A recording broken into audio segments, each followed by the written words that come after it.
Hello नमस्कार दोस्तों, स्वागत है आपका मेरे यूट्यूब चैनल ईडीयू ट्री में। दोस्तों, आज के इस वीडियो में हम भारत की नदियों के विषय में पढ़ेंगे। आप जानते ही होंगे कि भारत नदियों से समृद्ध देश है और विभिन्न एग्जामों में नदी से रिलेटेड, और चाहे वो नदी पे बने बांध हो, चाहे कोई परियोजना हो, इन पर आधारित कई प्रकार के प्रश्न आते हैं। तो आज के इस वीडियो में उन सभी विषयों पे विस्तृत चर्चा करेंगे और पढ़ेंगे, समझेंगे, ताकि इस पे बनने वाले किसी भी प्रश्न का उत्तर आप आसानी से दे सकें। तो चलिए शुरू करते हैं आज के इस वीडियो को। नदियों के विस्तृत जाल को समझने के लिए हम भारत के मानचित्र पर नदियों को देखते हैं। दक्षिण हिस्से में है बंगाल की खाड़ी और इधर है अरब सागर। ये दो प्रमुख जलीय क्षेत्र हैं जिसमें कोई भी नदी आके मिलती है। जैसा कि हम सभी जानते हैं कि नदी या तो समुद्र में जाके मिलती है, या अपने से बड़े नदी में जाके मिलती है, और वो नदी समुद्र में जाके मिलती है। और कुछ नदी ऐसी है जो किसी बड़े जलीय क्षेत्र, बड़े झील में जाके मिल जाती है। भारत की प्रमुखता नदियाँ दो प्रकार की होती है। पहली जो हिमालय से निकलती है वो हिमालय नदियाँ होती है, हिमालयन नदी होती है। और दूसरी होती है प्रायद्वीपीय नदियाँ, जो दक्षिण भारत के हिस्सों में पठारी क्षेत्रों से होकर निकलती है, वह प्रायद्वीपीय नदियाँ कहलाती है। और जो हिमालय से निकलती है उसे हम हिमालयन नदी कहते हैं। ऊपर के जो ये भारत के हिस्से हैं, यहाँ हिमालय है, और यहाँ से जो नदियाँ निकलती हैं उसे ही हम हिमालयन नदी कहते हैं।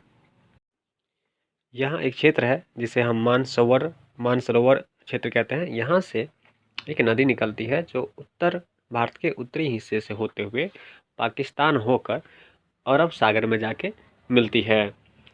ये नदी सिंधु नदी के नाम से जानी जाती है, और इसके बारे में शायद आपने पहले भी पढ़ा होगा, सिंधु घाटी सभ्यता वगैरह, तो इसकी जानकारी आपको होगी। साथ ही इसके कई सहायक नदियाँ भी हैं, आइए उन्हें भी देख लेते हैं। इसकी जो सहायक नदियाँ हैं उसके क्रम को भी हमें याद रखना चाहिए। जो इसमें सबसे ऊपर की तरफ जो नदी है वह पहला नदी झेलम है, उसके बाद चिनाब, फिर रावी, उसके बाद ब्यास नदी आती है, उसके बाद सतलज बहती है। इन सभी सहायक नदियों पे भी एग्ज़ामों में कई तरह के ऑब्जेक्टिव क्वेश्चन बनते हैं, उसे भी पढ़ें और समझें ताकि इस पे बनने वाले किसी भी प्रश्न का उत्तर आप आसानी से समझ सकें। फिर भी यहाँ कुछ जानकारी मैं आपको दे देता हूँ। जैसे श्रीनगर किस नदी के किनारे है, तो वह झेलम नदी के किनारे है। जम्मू किस नदी के किनारे बसा हुआ है, तो वह चिनाब नदी के किनारे बसा हुआ है। 1960 में विश्व बैंक की अध्यक्षता में एक संधि हुई थी, जो तत्कालीन प्रधानमंत्री जवाहरलाल नेहरू ने की थी। वो थी सिंधु जल समझौता, जिसके अंदर ऊपर की तीन नदियाँ सिंधु, झेलम, चिनाब, इन तीन नदियों का 80% पानी पाकिस्तान को मिलना है और 20% पानी हिंदुस्तान भारत को मिलेगा।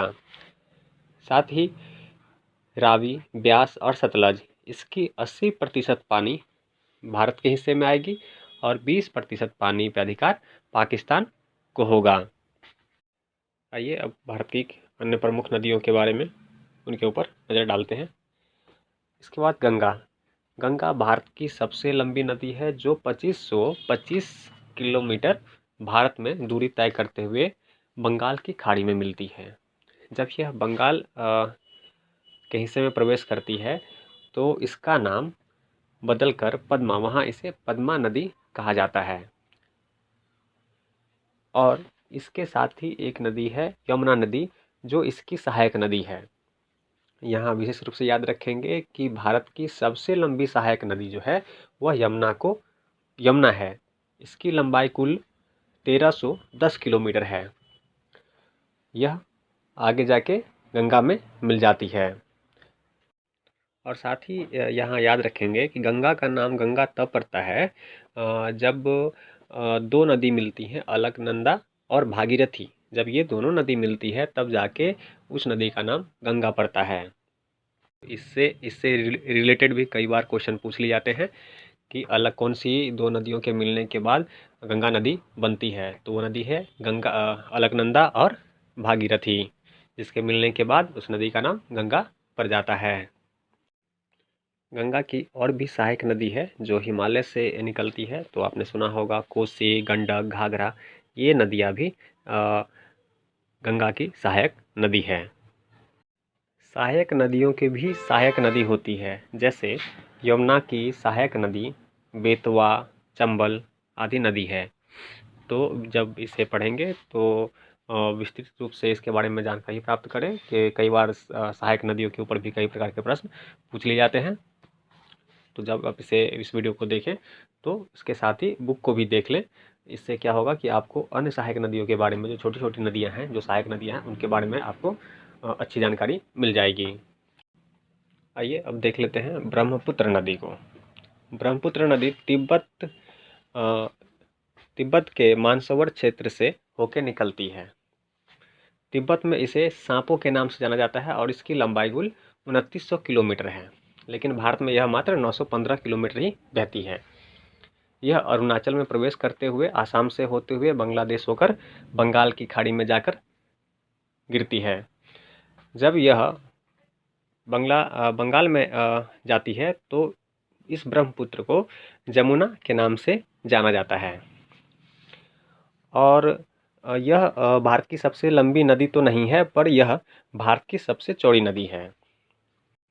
जब यह आसाम से होकर जाती है तो यह इतनी चौड़ी हो जाती है कि यहाँ यह द्वीप का भी निर्माण कर चुकी है, जिसका नाम माजुली है। यह विश्व की सबसे बड़ी नदी द्वीप में से है। तो यहाँ याद रखेंगे, जब गंगा बंगाल में जाती है तो उसे पद्मा के नाम से जाना जाता है, और जब ब्रह्मपुत्र नदी आके यहाँ आती है तो उसे जमुना के नाम से जाना जाता है। और जब यह दोनों नदी मिल जाती है तो उसका नाम हो जाता है मेघना। तो इसे हम याद रखेंगे, गंगा नदी जब बंगाल में जाती है तो उसे पद्मा के नाम से जाना जाता है, और जब ब्रह्मपुत्र नदी बंगाल में आती है तो उसे जमुना के नाम से जाना जाता है, और जब यह दोनों नदी मिल जाती है तो इसे मेघना के नाम से जाना जाता है।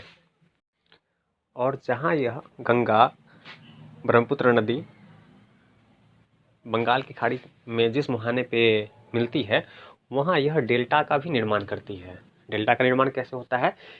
तो इसको यूँ समझिए कि जब भी कोई नदी बहती है तो अपने साथ कुछ मिट्टी बहा के ले जाती है, और जिस मुहाने पे ये जाके समुद्र में मिलती है, वहाँ इन मिट्टी को इकट्ठा फैलाती है। वहाँ ये मिट्टी इकट्ठा हो जाती है, जिससे एक डेल्टा का निर्माण होता है। तो इस डेल्टा के यहाँ एक डेल्टा निर्माण होता है, जो विश्व का सबसे बड़ा वन, आपने सुना होगा, विश्व का डेल्टा वन है सुंदरवन। और इसका सुंदरवन इसलिए नाम पड़ा क्योंकि यहाँ एक विशेष प्रकार का माइक्रोवन पाया जाता है, जिसका नाम है सुंदरी। उसके नाम पे ही इस यहाँ के वन को नाम दिया गया है सुंदरवन। तो यह विश्व का सबसे बड़ा डेल्टा वन है, सुंदरवन।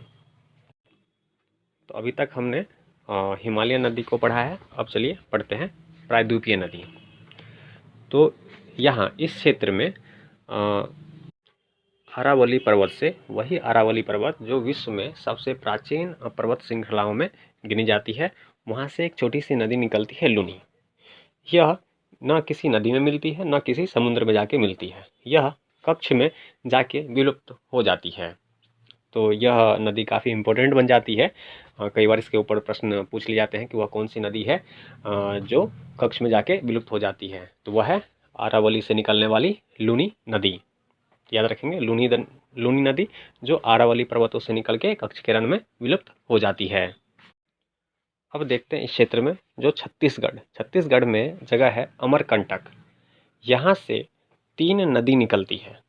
एक नर्मदा जो पश्चिम में अरब सागर में जाके मिलती है, और एक महानदी जो उड़ीसा से होते हुए बंगाल की खाड़ी में जाके मिलती है, और यहीं अमरकंटक से एक तीसरी नदी निकलती है जो गंगा की सहायक नदी है और गंगा में जाके मिल जाती है, वह है सोन नदी। तो अमरकंटक से 3 नदी निकलती है, एक नर्मदा, दूसरी महानदी, तीसरा सोन नदी। ये सोन नदी काफ़ी इम्पोर्टेंट हो जाता है। इसके ऊपर कई बार प्रश्न पूछ लिए जाते हैं कि गंगा की वह सहायक नदी जो दक्षिण से आकर गंगा में मिलती हो, क्योंकि हमने पहले पढ़ा जो भी सहायक नदी है वह हिमालय से उतरते हुए उत्तर से आके गंगा में मिलती है। पर सिर्फ सोन नदी ऐसी है जो दक्षिण से होकर गंगा में जाके मिलती है। तो याद रखेंगे, इंपॉर्टेंट क्वेश्चन बन जाता है इसके ऊपर कि वह कौन सी नदी है जो दक्षिण से आके गंगा में मिलती है। तो वह है सोन नदी। कहाँ से निकलती? अमरकंटक से। अमरकंटक से कौन कौन सी नदियाँ निकलती है? नर्मदा, महानदी और सोन नदी। नर्मदा नदी की एक खासियत है, यह पहाड़ियों के बीच से बहने वाली नदी है, जिसको हम रिफ्ट घाटी कहते हैं। तो इस पे कई प्रकार से प्रश्न पूछ लिए जाते हैं कि रिफ्ट घाटियों के बीच से बहने वाली नदी कौन सी है? तो नर्मदा। कई बार ऑप्शन में ताप्ती भी मिल जाएगा, तो क्योंकि ताप्ती भी घाटियों के बीच से होकर बहती है, तो अगर ताप्ती नहीं है तो सिर्फ नर्मदा ही होगा। अगर नर्मदा नहीं दे रखा है तभी ताप्ती आप इसका जवाब दे सकते हैं। नर्मदा नदी की एक और खासियत है, उसे हम याद रखेंगे कि यह एमपी में जबलपुर स्थान है, वहाँ पे आके यह काफ़ी ऊंचाई से गिरती है, जिससे एक जलप्रपात का निर्माण होता है। और इसे एक विशेष नाम दिया गया है, धुआंधार या फिर कपिल धार जलप्रपात, जिसे हम झरना भी कहते हैं। इसे विशेष रूप से हम याद रखें, कई बार इसके ऊपर कई तरह के प्रश्न पूछ लिए जाते हैं। अमरकंटक से एक और नदी बहती है जिसका नाम था महानदी। तो महानदी पे भी कभी कभी क्वेश्चन पूछ लिए जाते हैं, और इस पे खासियत इसकी यह है कि यह विशेष रूप से उड़ीसा से होते हुए बंगाल की खाड़ी में मिलती है, और उड़ीसा के अंदर जो भारत की सबसे लंबी बांध बनी हुई है वह इसी नदी पर बना हुआ है। भारत की सबसे लंबी बांध जो बनी हुई है वह महानदी पे बनी हुई है, और कहाँ? उड़ीसा के अंदर। तो इसे हम याद रखेंगे कि उड़ीसा में महानदी पर भारत की सबसे लंबी बांध बनी हुई है, जिसका नाम है हीराकुंड बांध। तो याद रखेंगे, हीराकुंड बांध भारत की सबसे लंबी बांध है, जो उड़ीसा में महानदी पर बनी हुई है। इसके बाद देखते हैं महाराष्ट्र नासिक से निकलने वाली नदी गोदावरी नदी। इसे हम दक्षिण भारत की गंगा या बूढ़ी गंगा के नाम से भी जानते हैं। साथ ही यह दक्षिण भारत की सबसे लंबी नदी भी है। और जैसा कि हम जानते हैं कि इसी नदी पर जो कुंभ लगते हैं उसमें से एक कुंभ गोदावरी नदी के किनारे भी लगता है, इसलिए भी यह काफ़ी प्रसिद्ध नदी है। इसके बाद की जो प्रायद्वीपीय नदी है वह है कृष्णा नदी, जो पूरब की ओर बंगाल की खाड़ी में जाके मिलती है। यह कर्नाटक से निकलती है, और कृष्णा नदी कर्नाटक से निकल के आंध्र होते हुए बंगाल की खाड़ी में मिलती है। तो इसे हम ऐसे याद रखेंगे। इसके बाद की जो नदी है वो है कावेरी नदी, जो कर्नाटक से निकल के तमिलनाडु होते हुए बंगाल की खाड़ी में मिलती है।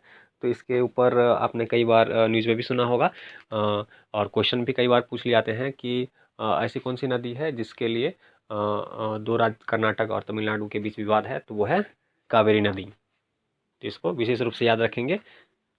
कावेरी नदी पर ही एक जलप्रपात है, शिव समुद्रम जलप्रपात। यह कावेरी नदी पे बनी हुई है, तो इसे याद रखेंगे। कावेरी नदी पे ही शिव समुद्रम जलप्रपात बनी हुई है, और यह कुल 805 किलोमीटर भारत में बहती है। और साथ ही कृष्णा नदी जो कि 1400 किलोमीटर इसकी लंबी नदी है, और गोदावरी 1465 किलोमीटर लंबी नदी है। कई बार हम पढ़ते होंगे नागार्जुन सागर बांध परियोजना, तो यह याद रखेंगे कृष्णा नदी पे बनी हुई है। नागार्जुन बांध परियोजना किस नदी पर है? तो कृष्णा नदी पर है।